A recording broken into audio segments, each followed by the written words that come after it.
नमस्कार दोस्तों, स्वागत है आपका हिंदी नॉलेज शो में। तो दोस्तों, क्या आपने कभी इस चीज़ पर ध्यान दिया है कि जैसे कि लड़ाकू विमान हो गया, F-35 एक स्टेल्थ लड़ाकू विमान है, इसके अलावा एयरक्राफ्ट कैरियर हो गया, न्यूक्लियर रिएक्टर हो गए, ये इतने महंगे और इतने एक्सपेंसिव क्यों होते हैं? तो ज़्यादातर लोग यही कहेंगे कि जी टेक्नोलॉजी है, उसे डेवलप करने में पैसा खर्च होता है, रिसर्च में पैसा खर्च होता है। तो ये कुछ हद तक ही सही है, बात पूरी बात सही नहीं है। एग्जाम्पल देता हूँ मैं आपको। अमेरिका ने F-22 रैप्टर बनाया, ठीक है, उसे बनाने में बहुत पैसा खर्च हुआ। लेकिन जब उसने उसका एक डाउनग्रेड यानी कि छोटा मॉडल बनाया, सिंगल इंजन वाला F-35, अमेरिका के पास पहले से टेक्नोलॉजी थी सारी, तो फिर भी F-35 को बनाने में और ज़्यादा पैसा खर्च क्यों हुआ? तो इसका सबसे बड़ा कारण है एक रेयर अर्थ मटेरियल्स। जी हाँ, और इसका नाम है वनेडियम। दरअसल वनेडियम का इस्तेमाल दुनिया के तमाम देश करते हैं, लेकिन ये है कुछ देशों के पास ही, और उनमें सबसे बड़ा देश है चाइना। चाइना का इस रेयर अर्थ मटेरियल पर एक अधिकार है और अपनी मनमानी से इसे मनचाही कीमतों पर बेचता है।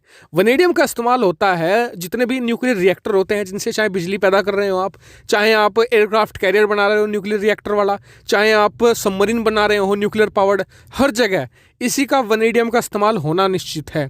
और जितने भी भविष्य के लड़ाकू विमान होंगे, जैसे कि अभी भी बन रहे हैं जो स्टेल्थ, उनमें भी इसका इस्तेमाल होगा, क्योंकि ये स्टील के साथ मिलकर उसे बहुत बेजोड़ बना देता है। और जो न्यूक्लियर रिएक्टर्स होते हैं उनके लिए तो इसे आदर्श मटेरियल माना जाता है, और दुनिया में इसकी बहुत ही ज़्यादा कमी है। आपको बता दूं कि इसे सुपर एक्सपेंसिव मटेरियल में से भी एक इसे माना जाता है। और ये कितना रेयर, इस बात से समझिए कि अमेरिका इतना बड़ा देश है, इतना बड़ा लैंड मास है, वहाँ पर वनेडियम नहीं पाया जाता है, और इसलिए अमेरिका अपनी ज़रूरत का सारा वनेडियम आयात ही करता है, और ज़्यादातर वो चाइना से ही होता है। लेकिन चीन के इस एकाधिकार को चुनौती देने आ गया है भारत। जी हाँ, भारत के अरुणाचल में तवांग डिस्ट्रिक्ट में और उसके आसपास के जो एक दो डिस्ट्रिक्ट है, वहां पर भारी मात्रा में ये पाया गया है। जियोलॉजिकल सर्वे ऑफ इंडिया ने कहा है कि वो और ज़्यादा एरिया को एक्सप्लोर कर रहे हैं। जैसे जैसे और एक्सप्लोर करते जाएंगे, इसके और भंडार भारत को मिलते चले जाएंगे।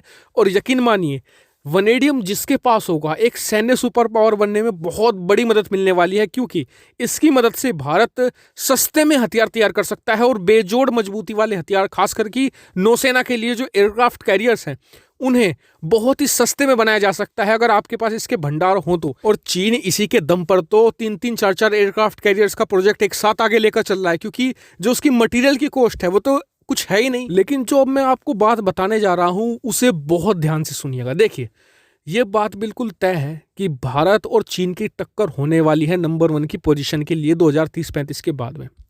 तो ऐसे में चीन पूरी कोशिश करेगा कि वो भारत का जो रेयर अर्थ मटेरियल्स है उसे बिल्कुल एक्सपोर्ट बंद करवा दे। ना तो खुद करेगा, ना ही जो अफ्रीकी देश जो उसके कंट्रोल में माने जाते हैं, जिनके पास रेयर अर्थ मटेरियल होता है, उनसे भी बंद करवा सकता है।